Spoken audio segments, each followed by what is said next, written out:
안녕하세요 여러분, 반갑습니다. 한 주간 잘 지내셨습니까? 날씨가 많이 무덥습니다. 건강을 잘 지켜가시기를 바랍니다. 여러분 혹시 고향에 대한 그리움을 느껴보신 적이 있으세요? 고향 집에 대한 이런 진한 그리움을 느껴보신 적이 있으실지 모르겠습니다. 어린 시절 자란 집, 뛰어놀던 곳, 그 동네가 생각이 나서 어렵사리 시간을 내어서 그곳에 찾아가 봅니다. 그러면 그 주변 풍경이 내가 알던, 내가 뛰어놀던 내 기억 속에, 추억 속에 있던 그 마을이 더 이상 아니죠. 그래서 오히려 아쉬움을 가지고 돌아서야 했던 그런 경험 혹시 있으실지 모르겠습니다. 아, 요즘은 또 외국 생활을 많이 합니다. 외국에서 살다 보면 고국에 대한 그리움을 느끼게 됩니다. 외국에 가면 다 애국자 된다는 그런 말이 있죠. 몇 달만 외국에 머물러도 한국 음식, 한국 드라마, 그런 갈증이 느껴집니다. 김치 먹고 싶어서 양배추 사다가 김치 담그고 그러기도 하죠. 맥심 커피가 막 당기기도 합니다. 요즘 뭐 다 커피 이렇게 내려서 마시지만 맥심 커피가 여전히 어, 포기할 수 없는 그 아이템이 되는 이유는 아, 그 외국 생활하면서 맛보았던 그 커피의 달콤한 맛, 마치 그것이 한국의 맛인 것처럼 느껴지는 그런 그리움이, 그런 기억이 있어서 그런 게 아닐까 그런 생각이 듭니다. 이런 고향에 대한 그리움, 향수가 있는 거죠. 향수병이라는 말이 있잖아요. 향수병을 영어로는 홈식이라고 합니다. 홈은 집이잖아요. 그리고 sick은 아프다, 아픈 이런 뜻인데 그 단어를 합쳐서 홈식, 그게 향수병입니다. 그런데 이 홈식이라는 단어를 변형해서 갓식이라고 표현한 것을 본 적이 있습니다. 우리 속에 있는 어떤 깊은 갈망과 그리움을 표현한 그런 단어입니다. 칼 바르트라는 유명한 신학자가 모든 사람에게는, 우리에게는 하나님을 향한 불치의 향수병이 있다, 그렇게 말했어요. 하나님을 향한 불치의 향수병, incurable godsick이라고 말했습니다. 여러분, 우리는 무엇인가를 갈망합니다. 그것이 고향일 수도 있고 고국일 수도 있습니다. 과거의 어떤 추억일 수도 있어요. 또 어떤 사람에 대한 그리움일 수도 있습니다. 그런데 여러분, 그것은 채워지지 않는 것입니다. 고향에 가보면 채워질 것 같지만 그것으로 채워지지 않습니다. 막상 그곳에 가보면 더 허전함을 느끼는 거죠. 왜냐하면 내 기억 속에 있던 것들이 다 사라져 버렸기 때문이죠. 진한 실망감을 느끼게 됩니다. 누군가를 만나고 싶고 그리워합니다. 그래서 만나는데 막상 만나고 보면 안 만나고 그냥 좋은 추억으로 간직했었더라면 더 좋았겠다. 그런 마음이 들 때가 있죠. 하나님께서 우리에게 뭔가에 대한 그리움을 주셨어요. 그런데 그 그리워하는 마음은 우리가 그리워하는 그것으로 채워지는 마음이 아니라는 것입니다. 더 공허해져요. 참 이게 아이러니이죠. 왜 그럴까요? 우리에게 있는 이 그리움, 하나님께서 우리 마음 깊은 곳에 심어 놓으신 이 그리움이, 이 홈식이 바로 갓식이기 때문에 그렇습니다. 하나님을 향한 그리움이기 때문에 그래요. 하나님을 향한 갈망이 우리에게 있는 깊은 갈망의 본질입니다. 하나님께로 돌아갈 때에 그 그리움이 채워지는 것입니다. 하나님을 추구할 때에 그 그리움이 채워지는 거예요. 오늘 우리는 에스라 말씀의 마지막 부분에 기록된 이야기를 함께 살펴보려고 합니다. 이 이야기는 예루살렘으로 돌아온 이 유다 공동체에게 아직도 돌아가야 할 곳이 남아 있다라는 사실을 보여주고 있습니다. 귀향은 아직 끝나지 않았습니다. 에스라 9장 1절부터 6절 말씀을 읽고 말씀을 계속해서 이어가도록 하겠습니다. 에스라 9장 1절부터 6절입니다. 이 일 후에 방백들이 내게 나와 이르되 이스라엘 백성들과 제사장들과 레위 사람들이 이 땅 백성들에게서 떠나지 아니하고 가나안 사람들과 헷 사람들과 브리스 사람들과 여부스 사람들과 암몬 사람들과 모압 사람들과 애굽 사람들과 아모리 사람들의 가증한 일을 행하여 그들의 딸을 맞이하여 아내와 며느리로 삼아 거룩한 자손이 그 지방 사람들과 서로 섞이게 하는데 방백들과 고관들이 그 죄에 더욱 으뜸이 되었다 하는지라. 내가 이 일을 듣고 속옷과 겉옷을 찢고 머리털과 수염을 뜯으며 기가 막혀 앉으니 이에 이스라엘의 하나님의 말씀으로 말미암아 떠는 자가 사로잡혔던 이 사람들의 죄 때문에 다 내게로 모여오더라.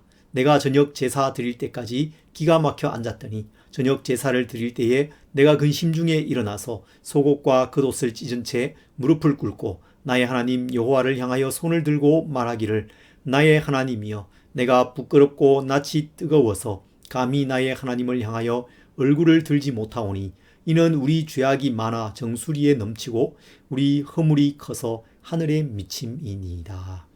아멘. 여러분 이제 우리가 에스라 이 말씀의 마지막 부분에 와 있습니다. 이 에스라라는 책은 귀향 이야기를 담고 있습니다. 그토록 사무치게 그리워하던 고향으로 드디어 돌아오는 이야기입니다. 두 차례에 걸친 귀향 이야기를 담고 있습니다. 이미 우리가 살펴보았지만 다시 한 번 더 정리해 보려고 합니다. 첫 부분은 먼저 앞부분은 1장부터 6장입니다.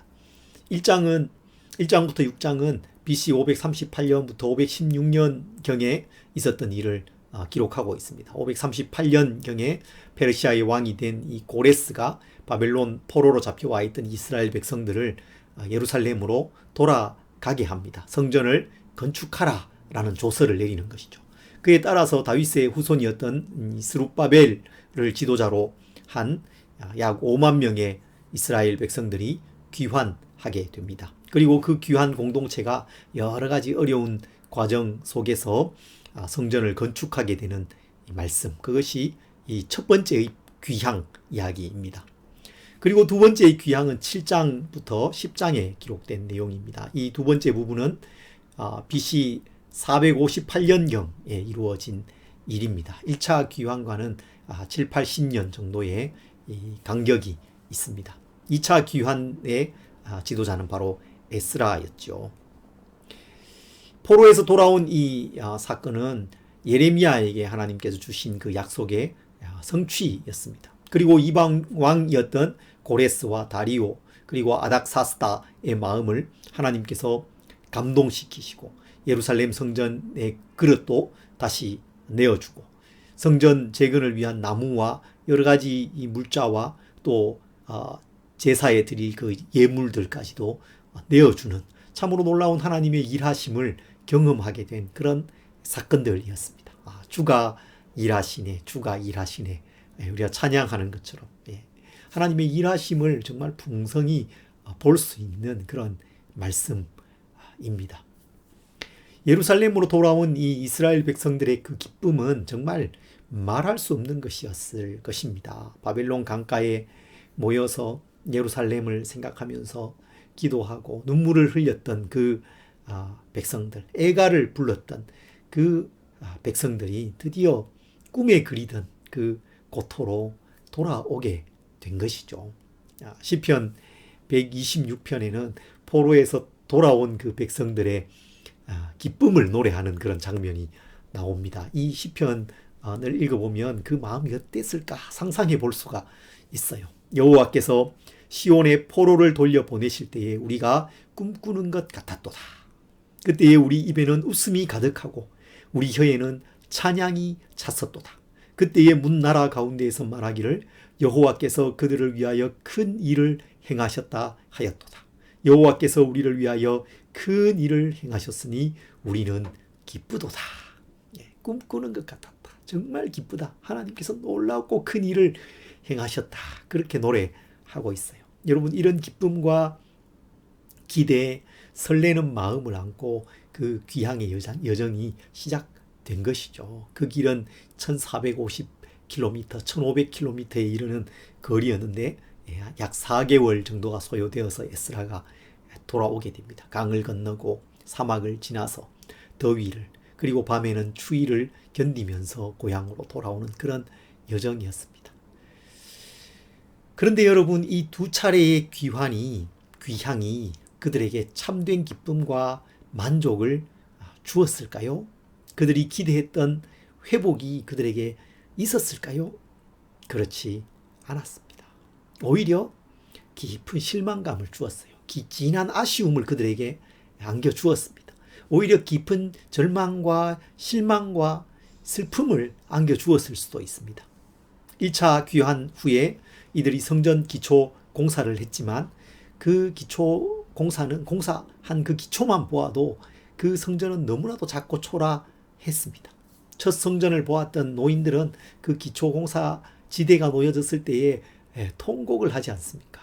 너무 초라하고 작은 성전, 우리가 어쩌다 이렇게 되었나? 그런 마음을 가졌던 것이죠. 더구나 그 성전 공사는 주변 사람들의 방해로 인해서 15년, 16년간이나 중단되고 맙니다. 백성들의 마음에 깊은 실망이 있는 것이죠.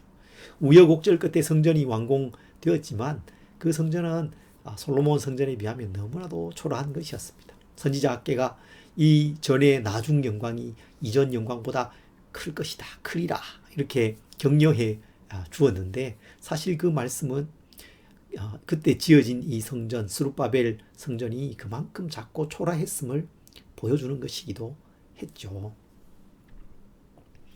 2차 귀향은 에스라를 중심으로 성전을 더 아름답게 새롭게 하기 위한 것이었습니다. 그들은 왕이 내어준 예물을 성전에 드렸고 번제를 드렸어요. 성전 제사가 회복되었습니다. 그래서 그들에게 참된 만족이 있었을까요? 기쁨이 있었을까요?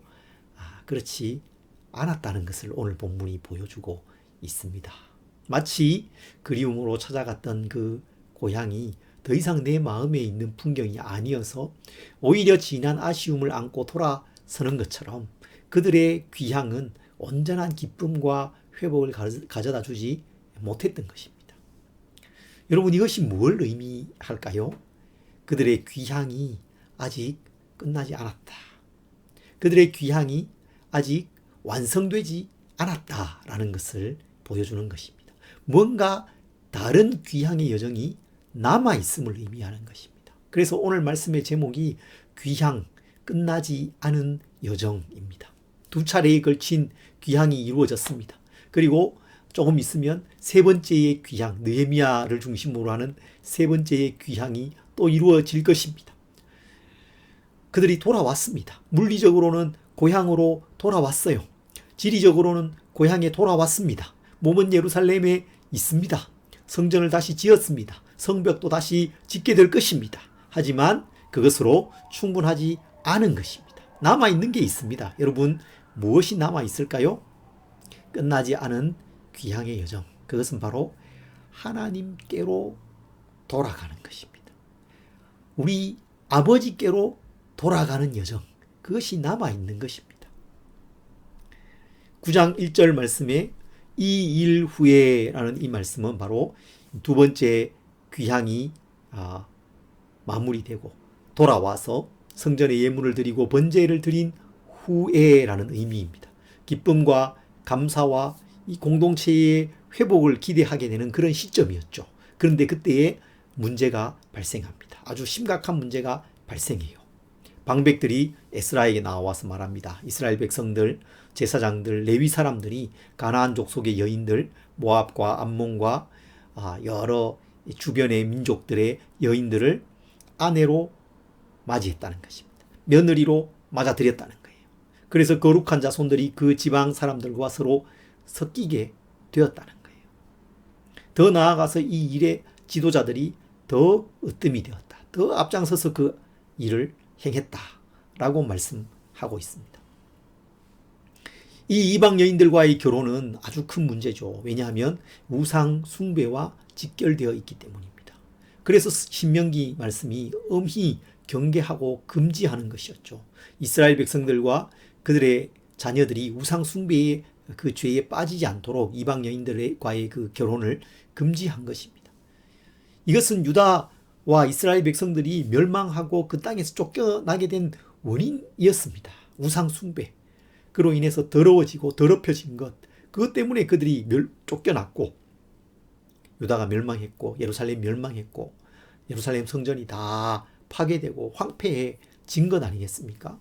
그 죄 때문에 그들이 멸망해서 포로로 잡혀갔다가 70년 만에 혹은 150년 만에 이렇게 돌아오게 되었는데, 하나님 은혜로 조금 돌아오게 되었는데 여전히 동일한 죄를 그들이 짓고 있었다는 것입니다. 그것이 에스라에게 큰 충격을 주게 됩니다.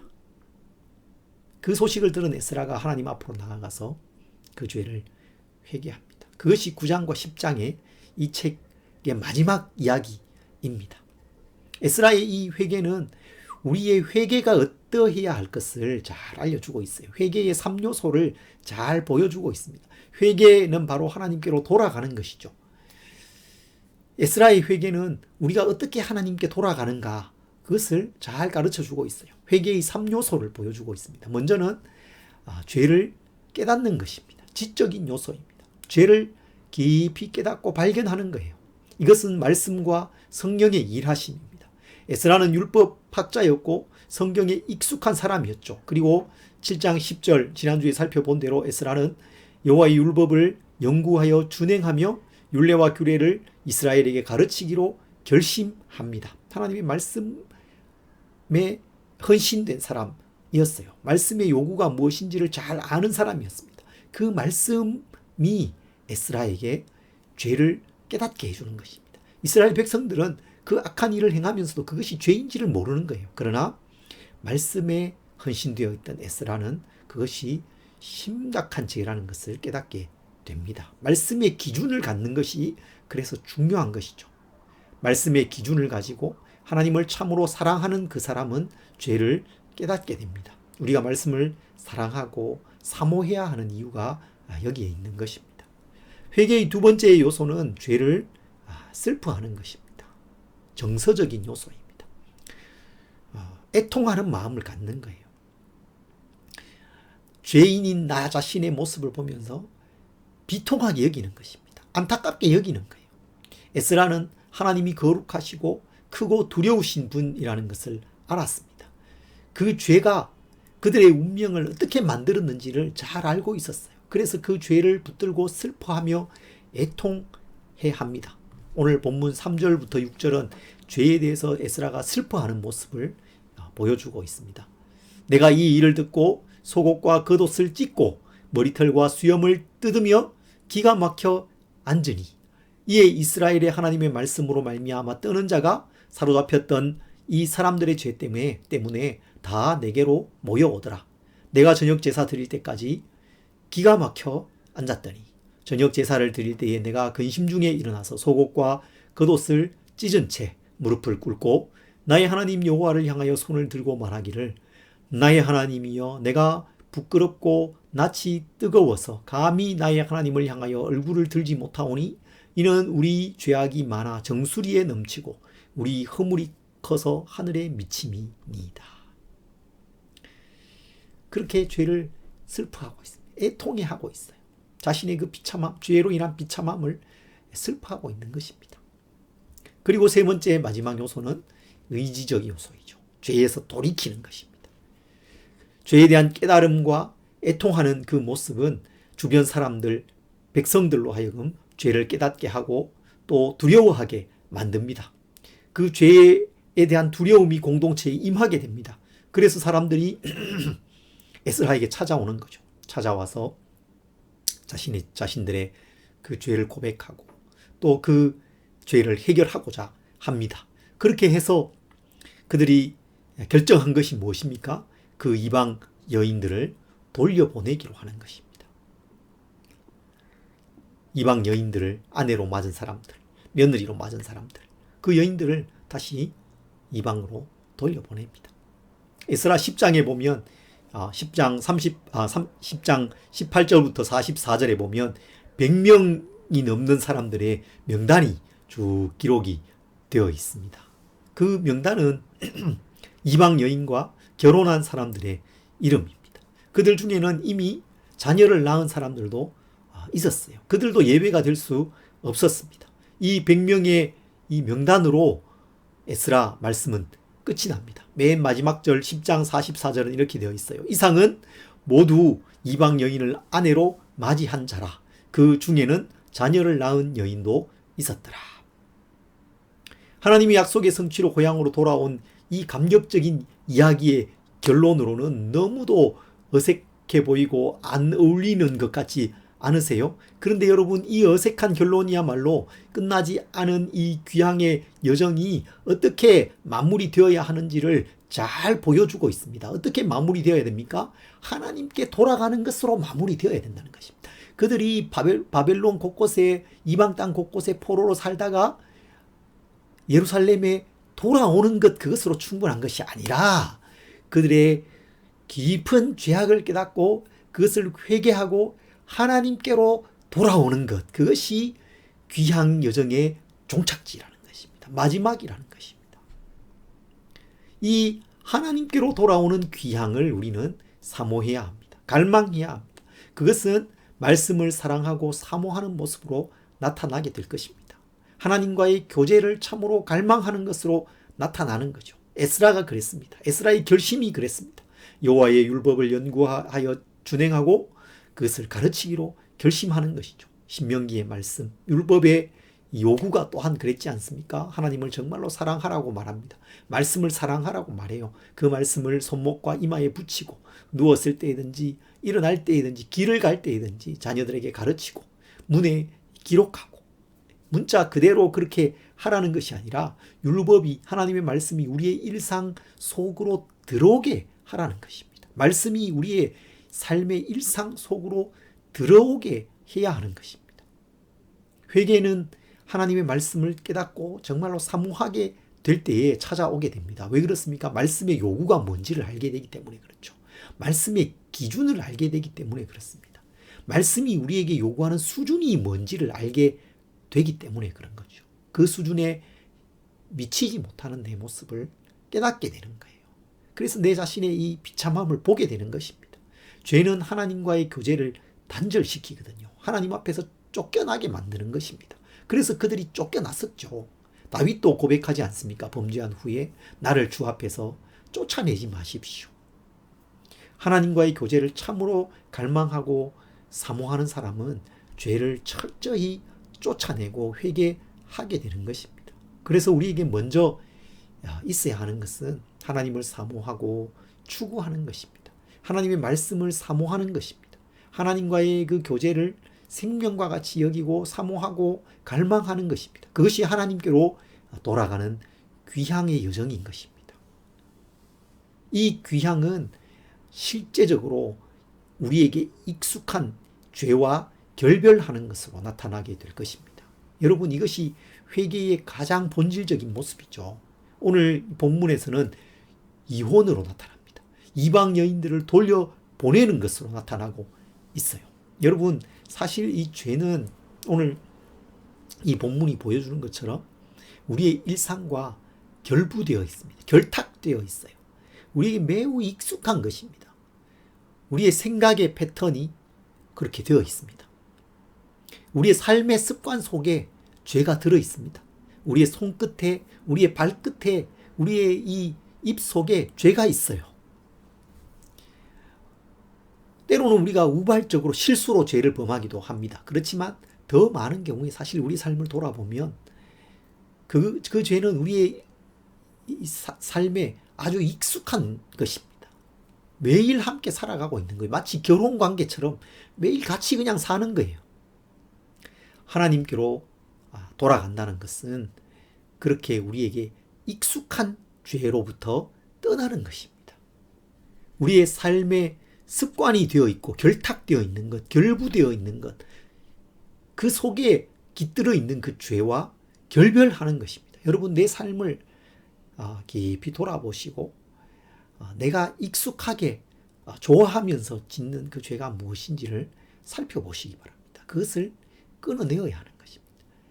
결별해야 되는 것입니다. 떠나보내야 되는 것입니다. 오늘 본문은 이 익숙한 것과의 결별을 아주 강력하게 보여주고 있어요. 이보다 더 강력한 것이 없습니다. 아내를 돌려보내는 거죠.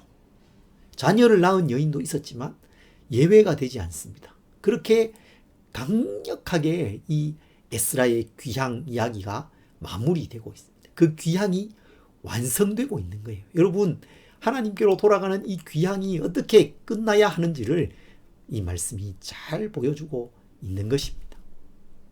팀 켈러 목사님이 쓴 그 탕부 하나님이라는 책이 있지 않습니까? 그 책에서 팀 켈러 목사님이 유랑과 귀향 이야기, 돌아오는 이 이야기는 성경 전체를 관통하는 아주 큰 주제라고 그렇게 말하고 있습니다. 귀향은 포로기 유다 백성들에게 가장 큰 소망이었을 뿐만 아니라 오늘을 살아가는 우리에게도 동일하게 우리가 갖고 살아가는 큰 소망이기도 한 것입니다. 우리 모두가 치유되지 않는 하나님을 향한 향수병이 있습니다. 하나님을 향한 갈망이 있어요. God seek, 하나님을 향한 향수병이 있습니다. 우리 모두는 아버지의 집으로 돌아가는 사람들입니다. 탕자입니다. 일어나 아버지께로, 아버지의 집으로 돌아가야 하는 것입니다. 나아가야 하는 것입니다. 이 하나님께로 돌아가는 귀향의 이 여정 속에 우리가 있습니다. 더 힘써서 이 귀향의 여정을 나아가시기를 바랍니다. 하나님을 추구하십시오. 하나님의 말씀을 더 사랑하시기 바랍니다. 하나님을 더 사랑하시기 바랍니다. 하나님과의 교제를 더 사모하시기 바랍니다. 그래서 그것을 가로막는 죄, 우리에게 익숙한 죄가 있다면 그것을 떠나 보내시기 바랍니다. 결별하시기 바랍니다. 정결함과 거룩함으로 이 귀향의 여정, 남아있는 이 귀향의 여정, 끝나지 않은 이 귀향의 여정, 하나님께로 돌아가는 이 여정을 함께 하시기 바랍니다. 하나님께로 돌아가는 이 귀향의 여정에 우리 하나님께서 함께 하시고 도와주실 것입니다. 그 도우심을 풍성히 누리면서 하나님께로 더 가까이 나아가는 삶을 살아가는 우리 모든 성도님들이 되시기를 간절히 바랍니다.